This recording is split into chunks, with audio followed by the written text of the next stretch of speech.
स्वागत छ तपाईं सबैजनालाई। म तपाईको म्याथ र फिजिक्स मेन्टर कृष्ण। आज हामी क्लास 12 को वेब लेक्चर नम्बर 2 लिएर आएको छु। वेब लेक्चर नम्बर 1 मा हामीले के डिस्कस गरेका थियौं भन्दाखेरि वेब भनेको के हो र वेबको प्रोपर्टिज के हो। यदि अहिलेसम्म हेर्नु भएको छैन भने आई बटनमा लिंक राखिदिने छु, म त्यहाँ गएर हेर्नु होला। त्यसपछि आज हामी यो भिडियो लेक्चरमा हामी के गर्न गइरहेका छौं भन्दाखेरि वेब प्रोग्रेसिभ वेब भनेको के हो र प्रोग्रेसिभ वेबको इक्वेसन के हो र यो हाम्रो क्लास 12 मा वेब च्याप्टरबाट एकदम इम्पोर्टेन्ट क्वेशन रहेको छ। यसको डेरिवेसन पनि र यो बुझिसकेपछि यसबाट हामीले न्यूमेरिकल पनि यसको बेस्ड यो इक्वेसनमा progressive web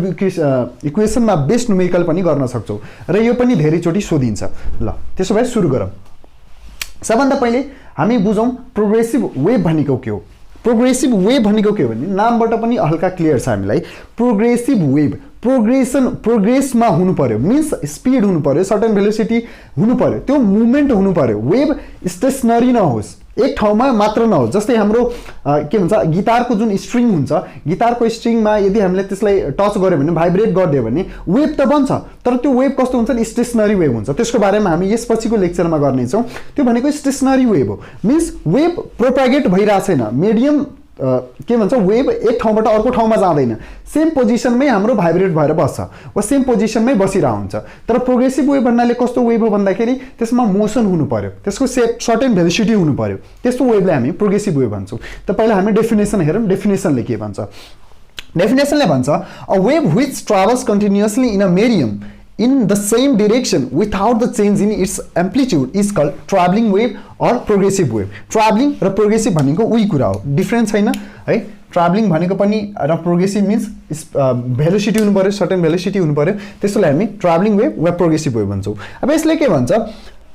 the wave which travels continuously in a medium. अब त्यो मिडियम किनभने हामी मेकानिकल वेभ, हाम्रो प्रोग्रेसिभ वेभ भनेको कस्तो भन्दाखेरि मेकानिकल वेभ हो। अनि मेकानिकल वेभ छ भने मिडियम चाहिन्छ उसलाई। अब मिडियम छ हुनु पर्यो र प्लस त्यो मिडियमबाट जब ट्राभल भइरहेको छ त्यति बेला त्यो के हुनु पर्यो भने कन्टिन्युअसली ट्राभल गर्नु पर्यो, मिन्स कहीँ रुक्नु भएन। स्ट्यान्ड भयो कहीँ रुक्यो भने त्यो त हाम्रो के भइहाल्छ भन्दाखेरि standing wave or stationary wave भइहाल्छ। यो कन्टिन्युअसली ट्राभल गरिराख्नु पर्यो इन सेम डिरेक्सन र फेरि यसको डिरेक्सन पनि फिक्स हुनु पर्यो है। यसमा दुईटा तीनवटा कुरा छ हाम्रो। विच ट्राभल्स कन्टिन्युअसली, यसको मुभमेन्ट कन्टिन्युअस हुनु पर्यो, त्यसपछि सेम डिरेक्सनमा हुनु पर्यो and without change in its amplitude, र एम्प्लिट्युडमा नि चेन्ज हुनु भएन। अब एम्प्लिट्युड भनेको कसैलाई थाहा छैन भने वेभले म्याक्सिमम डिस्प्लेसमेन्ट जति गर्न सक्छ त्यो भनेको हाम्रो एम्प्लिट्युड हो है। त्यसलाई हामी एम्प्लिट्युड भन्छौँ। र यसरी जस्तै यो ट्राभलिङ वेभ हो या प्रोग्रेसिभ वेभ हो भने यसको एम्प्लिट्युड जुन हामीले देखिरहेछौँ यहाँ, त यो चाहिँ हाम्रो चेन्ज हुनु भएन। यदि त्यो सबै छ भने त्यस्तो वेभलाई हामी प्रोग्रेसिभ वेभ भन्छौँ। यो डेफिनेसनले हामीलाई यो भन्छ, ठिक छ। त्यसपछि अब हेरौँ। अब यो डेफिनेसन थियो, त्यसपछि अब हामी प्रोग्रेसिभ वेभको इक्वेसन प्रुभ गर्न गइरहेका छौँ। प्रोग्रेसिभ वेभको इक्वेसन प्रुभ गर्नु पर्यो र यो के छ भन्दाखेरि यो हाम्रो एकदम इम्पोर्टेन्ट क्वेसन रहेछ, त त्यो राम्ररी बुझौँ है त। प्रोग्रेसिभ वेभ इक्वेसनले के भन्छ? अब पहिला यो प्रुभ गर्नुभन्दा पहिले हामीले केही यसको बारेमा लेख्नु पर्यो। यो डेरिभेसनमा हामी केही ल्याङ्ग्वेज लेख्छौँ, त्यो मैले लेखेको छु र यो मजाले बुझ्नुहोस्। ल हेरौँ। The wave moves from left to right with velocity v। Progressive wave हो भनेपछि अब यहाँ चाहिँ म के कन्सिडर गर्दैछु भन्दाखेरि वेभ मेरो लेफ्ट टु राइट गइरहेको छ, लेफ्टबाट राइटतिर गइरहेको छ, त्यो मैले कन्सिडर गरेको छु। The wave moves from left to right with velocity v in which each particles vibrates with a simple harmonic motion. र यो यसमा मैले अझै के कन्सिडर गरेको छु भन्दाखेरि प्रोग्रेसिभ वेभ छ, एक त लेफ्ट टु राइट मुभ गरिरहेछ र यसको जुन हरेक पार्टिकल्स छ, यो वेभमा हरेक पार्टिकल्स जुन छ त्यो एसएचएम गर्दैछ। एसएचएम किन गर्दैछ? अब त्यो किन हामीले कन्सिडर गर्यौँ किनभने त्यसको हामी एसएचएमको इक्वेसनलाई नै लिएर युज गरेर त्यसकै कन्सेप्ट युज गरेर हामी के गर्छौँ भन्दाखेरि यो प्रोग्रेसिभ वेभको इक्वेसन प्रुभ गर्छौँ है त। त्यही भएर एसएचएम हामीले कन्सिडर गरेका छौँ कि हरेक पार्टिकल एसएचएम गर्दैछ र एसएचएम भनेको के हो थाहा छैन भने हामी यसको सेपरेट भिडियो बनाउने छु, त्यसमा एसएचएमलाई म राम्ररी डिस्कस गर्नेछु है त। अहिले हामी सिम्पली यो भिडियो लेक्चरमा यति मात्र बुझौँ एसएचएम को इक्वेसन जुन छ हामीलाई युज गर्नुपर्ने छ y a sin omega t y भनेको displacement of the particle a amplitude हो र sin ओमेगा भनेको एंगुलर भेलोसिटी र टाइम t एउटा सर्टेन टाइम t मा हामीले के हुन्छ भने कुनै पार्टिकलको डिस्प्लेसमेन्ट हेर्दै छौं भने त्यसको लागि हाम्रो यो इक्वेसन रहेको छ जुन एसएचएम को इक्वेसन हो त्यो युज गर्नको लागि हामी के कन्सिडर गर्दै छौं भन्दाखेरि वेभको जुन पार्टिकल छ वेभमा जुन पार्टिकल्सहरुले फर्म गरिरहेको छ त्यो पार्टिकल्सहरु के गर्दैछ भने एसएचएम गर्दैछ ठीक छ but successive particle to the right have phase lag अब के भन्छ भन्दाखेरि हरेक पार्टिकल्सहरु त एसएचएम गर्दैछ हरेक पार्टिकल एसएचएम गर्दैछ तर के हुन्छ भन्दाखेरि right of but successive particle to the right अब जुन यो राइट साइडमा जस्तै मानौ एउटा यो पार्टिकल यहाँ छ र यो पार्टिकल यहाँ छ अर्को पार्टिकल यहाँ छ अर्को पार्टिकल यहाँ छ त यो राइट साइड यो पार्टिकल p मान्नु p पार्टिकलको राइट साइडमा जुन पार्टिकल्सहरु रहेको छ त्यो के गर्दैछ भन्दाखेरि यिनीहरुमा फेज ल्याग छ phase lag means phase difference एउटा सर्टेन टाइम t मा एउटा पार्टिकल यहाँ छ अर्को पार्टिकल यहाँ छ अर्को पार्टिकल यहाँ छ अर्को पार्टिकल यहाँ छ टाइम t मै हरेक पार्टिकल हरेक ठाउँमा छ डिफरेन्ट ठाउँमा छ त्यसलाई भनिन्छ phase lag or phase difference भनिन्छ त त्यो हाम्रो हरेक पार्टिकलको पोजिसन फरक छ है त पोजिसन फरक छ त जो फेज डिफरेन्स आउँछ त्यहाँ हरेक पार्टिकल सेम टाइममा डिफरेन्ट ठाउँमा छ भनेपछि त्यसलाई हामी डिफरेन्स इन त्यसको पोजिसन भनेको फेज ल्याग हो वा फेज डिफरेन्स पनि जसलाई भनिन्छ त्यो छ भनेर हामीले कन्सिडर गर्नुपर्छ but the successive particle to the right यसको सक्सेसिभ पार्टिकल यो राइटमा यो सेम टाइम t मै यो पोजिसनमा छ यो पोजिसनमा छ यो पोजिसनमा छ ठीक छ हरेकको पोजिसन डिफरेन्ट छ successive particle to the right have phase lag as compare to the motion on the particle at the origin को हामीले ओरिजिनमा भएको पार्टिकल र मिन्स हरेक ठाउँको एउटा ओरिजिनसँग कम्पेयर गर्ने हो भने ओरिजिनको पार्टिकल यहाँ हुँदा मानौ यो ओरिजिन हो भन्दाखेरि हाम्रो यहाँ ओरिजिनको पार्टिकल ओ को यहाँ हुँदा यो पार्टिकल यहाँ छ यसको राइट साइडमा भएको पार्टिकल अलग पोजिसनमा हुन्छ at the same time t है त यो टाइम भनौं न यो टाइम सर्टेन टाइम t मा हामीले यदि हरेक पार्टिकलको मोसन हेर्ने हो भने ओरिजिन भन्दा वा जस्ट उसको राइट साइड वाला सक्सेसिभ पार्टिकल छ उनीहरुको फेज डिफरेन्स हुन्छ वा अलग पोजिसनमा हुन्छ त्यो भन्न खोजेको त्यो पनि हामीले कन्सिडर गर्नुपर्छ एट ओरिजिन x = 0 है त and the displacement y of the vibrating particle at origin o is given by अब हाम्रो ओरिजिनमा भएको पार्टिकलको हामी ओसिलेसन वा त्यसको डिस्प्लेसमेन्ट जुन डिस्प्लेसमेन्ट कहाँ हुन्छ त भन्दाखेरि यो हाम्रो y एक्सिस हो त यो र यो x एक्सिस हो त यहाँ o मा भएको पार्टिकल के हुन्छ भन्दाखेरि यसरी मुभ गर्छ तल माथि मिन्स y एक्सिस मा हाम्रो डिस्प्लेसमेन्ट हुन्छ त कति डिस्प्लेस हुन्छ त सर्टेन लेन्थ होला y त्यसलाई हामीले y एक्सिस मा छ त्यही भएर y मान्दियौ y लेन्थ वा भनौं न y युनिट डिस्प्लेस गर्छ त्यो त त्यसकारणले y a sin omega t ले हाम्रो दिन्छ कि ओरिजिनमा भएको पार्टिकलको ओसिलेसन जुन छ वा भनौं न मुभमेन्ट छ डिस्प्लेसमेन्ट छ त्यो हाम्रो यसले दिन्छ y a sin omega t यो जुन हाम्रो एसएचएम कै इक्वेसन रहेको छ त्यसैलाई हामी युज गर्छौं त हाम्रो ओरिजिनमा भएको पार्टिकलको डिस्प्लेसमेन्ट त यसले दियो जसलाई मैले इक्वेसन 1 पनि मानेको छु ठीक छ ल त्यसो भए अब अगाडि बढौं अब के हेर्दै छौं भन्दाखेरि अब हामीले यहाँ डेरिभेसन गर्दै छौं त डेरिभेसन गर्दाखेरि डिफरेन्ट युनिटहरु वा डिफरेन्ट कम्पोनेन्ट्सहरु युज गर्छौं है यसमा धेरै कम्पोनेन्टहरु इन्भल्भ हुन्छ जस्तै अब वेभकै डिफरेन्ट कम्पोनेन्टहरु के छ जस्तै एम्प्लिट्युड ट्रफ क्रेस्ट डिस्टेन्स डिस्प्लेसमेन्ट यी सबै कुराहरु हामीले लेख्नु पर्यो त अब यहाँ हामीले मेजर हाम्रो इक्वेसनमा युज हुने भनेको एम्प्लिट्युड भयो त्यसपछि हाम्रो ल्याम्डा जुन वेभ लेन्थ हुन्छ यी सबै कुराको बारेमा पनि हामी लेखिदिनु पर्यो त त्यसैले हरेक टर्म्सहरु जुन टर्म्सहरु युज भएको छ त्यो त्यसको सिम्बलले के डिफाइन गर्छ त्यो कुराहरु हामी लेख्दै छौं where a is the amplitude a भनेको हाम्रो वेभको एम्प्लिट्युड हो जुन म्याक्सिमम डिस्प्लेसमेन्ट गर्छ वेभले त्यो भयो t is the time t certain time जसमा हामी हेर्दै छौं पोजिसन हेर्छौं सबैको त्यो चाहिँ हाम्रो time t and omega is the angular velocity where f is the frequency of vibration हाम्रो ओमेगा भनेको के हो भन्दाखेरि एंगुलर भेलोसिटी हो ठीक छ जसलाई हामी 2πf ले पनि त्यसको फर्मुला हो हाम्रो 2πf है एंगुलर भेलोसिटी अनि त्यसको एंगुलर भेलोसिटी इक्वल्स टु हाम्रो ओमेगा हो अनि ओमेगा इक्वल्स टु 2πf हुन्छ र f is the frequency of vibration ठीक छ त्यति कुराहरु छ हाम्रो यो टर्म्सहरु हामीले युज गरेका छौं यो डेरिभेसनमा पनि प्रुफमा पनि त त्यही भएर हामी के गर्छौं भन्दा यसको बारेमा डिफाइन गरिदिनु पर्छ त्यसपछि अब हामी एक्चुअल डेरिभेसनमा छिर्दै छौं अब यसपछि हामी के गर्दै छौं भने consider a particle p at distance x हामीले कुनै पार्टिकल p यो वेभ छ यो वेभको एउटा कुनै पोजिसन हामीले लियौँ र त्यो एट पार्टिकल p लियौँ यो p पार्टिकलको अब हामी मोसन हेर्छौँ र यसको मोसनको हेल्पबाट हामी जेनरल एउटा कुनै पार्टिकल लेट गरिदिउँ र त्यसको हेल्पबाट हामी जेनरल इक्वेसन निकाल्ने छौँ हरेक पार्टिकलको लागि मिन्स अरू अब हामीले क्वान्टिटीहरू थाहा छ भने हामी हरेक कुनै पनि पार्टिकलको त्यो निकाल्न सक्छौँ डिस्प्लेसमेन्ट निकाल्न सक्छौँ त्यस कारणले हामी एउटा के गर्यौँ भन्दाखेरि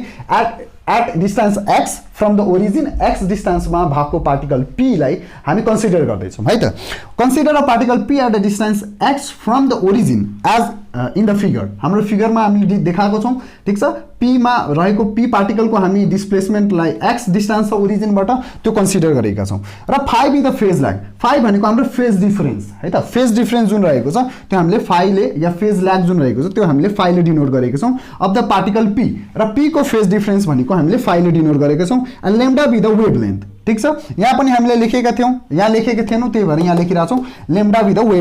वेभलेन्थ भनेको एउटा क्रस्ट एउटा ट्रफ यो टोटल यो डिस्टेन्स जुन हुन्छ नि यहाँ स्टार्टिङ ओरिजिन यो क्रेस्टको ओरिजिनदेखि हाम्रो ट्रफको एन्डिङ पोइन्ट जुन छ यो टोटल डिस्टेन्स जुन कभर गर्छ हाम्रो वेभले त्यो भनेको हाम्रो वेभलेन्थ हो त्यति लेम्डाले हामी वेभलेन्थलाई डिनोट गर्दैछौँ at the distance lambda from O र ओके बी द वेभलेन्थ हामी के भन्दैछौँ त्यसपछि हामी के गर्दैछौँ at distance lambda from O phase difference is to 2 pi अब लेम्डा डिस्टेन्समा यदि यति डिस्टेन्स यो टोटल एउटा जुन वेभलेन्थ छ यो एउटा फ्रिक्वेन्सी कम्प्लिट भनौँ न एउटा साइकल कम्प्लिट भएपछि जति डिस्टेन्स कभर गर्छ वेभले त्यो भनेको हाम्रो वेभलेन्थ हो अनि त्यो वेभलेन्थ एट वेभलेन्थ या लेम्डा डिस्टेन्समा मिन्स यहाँको हामीले यदि फेज ल्याग हेर्ने हो भने त्यो हाम्रो त्यो या फेज डिफरेन्स हेर्ने हो भने त्यो हाम्रो 2 पाईसँग बराबर हुन्छ ठिक छ र फेज डिफरेन्स जुन हुन्छ हाम्रो एङ्गल हुन्छ क्या त त्यही भएर यो 2 pi means 360 degree pi radian 2 pi radian हो एक्चुअलमा त यो हाम्रो डिग्रीमा हेर्ने भने 360 डिग्री कम्प्लिट कति हुन्छ भन्दाखेरि लेम्डा डिस्टेन्समा हेर्ने भने फेज डिफरेन्स हाम्रो 360 डिग्री हुन्छ र यो कन्सेप्ट जब हामी एसएसएम पढ्छौँ त्यति बेला अझै राम्ररी बुझ्छौँ है त ल त्यसो भए एट डिस्टेन्स x लेम्डा लिँदाखेरि हाम्रो 2 पाई हुन्छ भन्दाखेरि at distance x from O phase difference equals to 2 pi by lambda 1 at distance 1 unit from O phase difference will be 2 pi हुन्छ या 1 गऱ्यो भने 2 पाई बाई लेम्डा हुन्छ x गऱ्यो भने 2 pi by lambda into x यो भनेको हाम्रो युनिटरी मेथड हो 1 को लागि निकालौँ पहिला 1 equals to 2 pi by lambda भइहाल्यो अब x को लागि निकालौँ 2 pi by lambda into x ठिक छ यो युनिटरी मेथड लगाएर हामीले एट डिस्टेन्स x मा फेज डिफरेन्स कति आइरहेछ त्यो निकाल्यौँ त्यसपछि displacement of the particle p at distance x from o is the displacement of particle p अब p को हामी डिस्प्लेसमेन्ट हेर्छौँ भन्दाखेरि एट डिस्टेन्स x डिस्टेन्स मानेको छौँ यो होरिजेन्टलमा x डिस्टेन्स कभर गरेको छ फ्रम o एन्ड यसको त्यो हेर्ने हो भने यसको डिस्प्लेसमेन्ट यो पार्टिकल माथि जब मुभ हुन्छ यो पार्टिकल p भनौँ यहाँ छ त यो माथि कति मुभ हुन्छ एट टाइम t मा त्यो चाहिँ हामी केले दिन्छ भन्दाखेरि यसले यो इक्वेसनले y equals to a sin omega t minus phi जहाँ यो ओमेगा t माइनस ओमेगा यो त हाम्रो ओरिजिनमा आएको जेरो ल्याग भएको वा जेरो फेज डिफरेन्स जेरो भएको बेला हाम्रो यो ओरिजिनमा हुन्छ अब यो हाम्रो p डिस्टेन्समा हेर्ने हो भने यसको के आइरहेको हुन्छ भने फाइ हामीले फेज डिफरेन्स फाइ मानेको थियो त यो के भयो ओमेगा t माइनस फाइ भनेको यसले हाम्रो पार्टिकल p को डिस्प्लेसमेन्ट दिन्छ यो कति डिस्प्लेस हुन्छ एट टाइम t मा ठिक छ त्यसपछि अब यसलाई हामी के लेख्न सक्छौँ भन्दाखेरि y equals to a sin omega t जस्ताको त्यस्तै फाइलाई हामी 2 पाई बाई लेम्डा जुन हामीले निकालेको छौँ 2 पाई भनेको कन्स्ट्यान्ट हो र लेम्डा भनेको हाम्रो wavelength and x is the distance कति डिस्टेन्समा हामीले ओरिजिनबाट पार्टिकलको डिस्टेन्स हो यो ठिक छ र y equals to a sin omega t minus kx र यो जुन k भनेको के हो भन्दाखेरि हाम्रो where k is 2 pi by x यसलाई के भनिन्छ भन्दाखेरि कहिलेकाहीँ हाम्रो न्युमेरिकलमा पनि सोध्छ वेभ नम्बर एउटा इक्वेसन यो फर्ममा दिन्छ त्यसपछि हामीलाई वेभ नम्बर या प्रोपागेसन कन्स्ट्यान्ट निकाल्न भन्छ त यो 2 पाई बाई लेम्डा जुन हुन्छ 2 पाई बाई लेम्डा हाम्रो जुन छ यसलाई हामी इक्वल्स टु के ले डिनोट गर्छौँ यसलाई wave constant wave number or propagation constant पनि भनिन्छ प्रोपागेसन कन्स्ट्यान्ट यो भनेको किनभने हाम्रो वेभको फिक्स हुन्छ, लेम्डा वेभलेन्थ फिक्स हुन्छ र पाई त हाम्रो फिक्स भइ नै हाल्यो। त त्यही भएर यो के हो भने कन्स्ट्यान्ट हो, एज अ प्रोपागेसन कन्स्ट्यान्ट पनि हो या वेभ नम्बर पनि यसलाई भनिन्छ। त यदि हामीले वेभ नम्बर निकाल्न भन्यो भने यो x को कोएफिसिएन्ट जुन हुन्छ त्यो हाम्रो वेभ नम्बर भइहाल्छ। त एक्चुअलमा यति हाम्रो के रहेको छ भन्दाखेरि यो प्रोग्रेसिभ वेभको इक्वेसन हाम्रो यो रहेको छ र यसपछि अब हामी यो प्रोग्रेसिभ वेभमा अब ओमेगाको भ्यालु चेन्ज गरेर वा योहरू चेन्ज ओमेगाको भ्यालु राखेर अर्को यसको भेलोसिटीहरू पनि निकाल्न सक्छौं, त्यो चाहिँ अब गर्छौं। तर कसैले हामीले वेभ इक्वेसन प्रुभ गर्न भने प्रोग्रेसिभ वेभ इक्वेसन प्रुभ गर्न भन्यो भने हामीले यतिसम्म गर्यो भने पुग्छ हामीलाई, है त। यो भनेको हाम्रो इक्वेसन एक्चुअल वेभ प्रोग्रेसिभ वेभको इक्वेसन भनेको y = a sin omega t minus kx where k is the propagation constant यति रहेको छ, ठीक छ। ल अब यसपछिको अब भेलोसिटीहरु ओमेगाको भ्यालुहरु राखेर चेन्ज गरेर हामीले भेलोसिटी पनि यो वेभको भेलोसिटीहरु निकाल्न सक्छौं, त्यो चाहिँ अब हामी हेर्छौं, है। तर डेरिभेसन भन्यो भने wave equation progressive wave equation भन्यो भने हामी यतिसम्म गरेर छोड्दा हुन्छ, है त। यतिसम्म हाम्रो डेरिभेसन रहेको छ, वेभ इक्वेसन रहेको छ।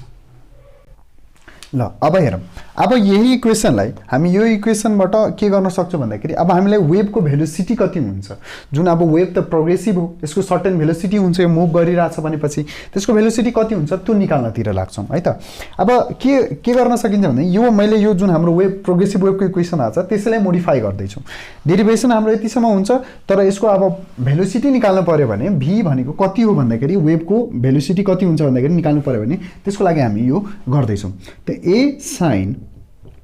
ओमेगा इक्वल्स टु के हुन्छ भन्दाखेरि हाम्रो 2πf हुन्छ, यो हाम्रो फर्मुला रहेको छ, ठीक छ। ओमेगा भनेको हाम्रो 2πf हुन्छ, त्यहाँबाट 2πf र t को t र माइनस 2π/λ x यति गर्न मिल्छ, ठीक छ। ओमेगा इक्वल्स टु 2πf हुन्छ, angular velocity equals to 2πf हुन्छ हाम्रो, और y equals to a sin 2π। अब f ले हामी के लेख्ने, f भनेको के हो 1/t हो, टाइम पिरियड। त 1/a टाइम पिरियड जस्तै हाम्रो के थाहा छ भन्दाखेरि हामीलाई velocity is equals to distance by time हुन्छ, या time is equals to distance by velocity हुन्छ,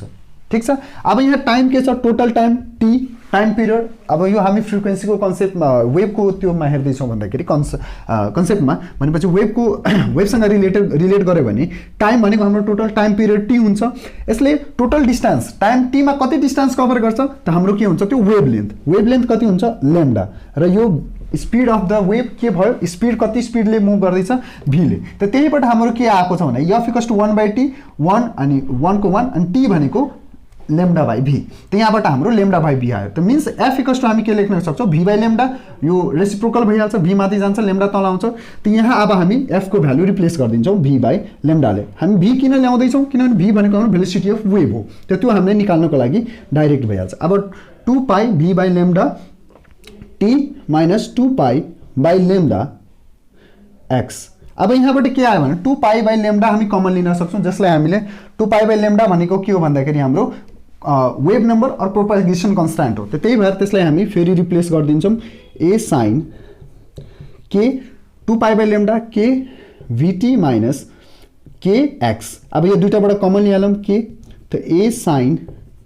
k vt minus x। अब यति अब कुनै हाम्रो प्रोग्रेसिभ वेभको इक्वेसन गिवन छ र हामीले भेलोसिटी पत्ता लगाउनु पर्यो भने हामी यो इक्वेसनसँग त्यसलाई के गर्छौं भने कम्पेयर गर्छौं र कम्पेयर गरेर हामी निकाल्छौं।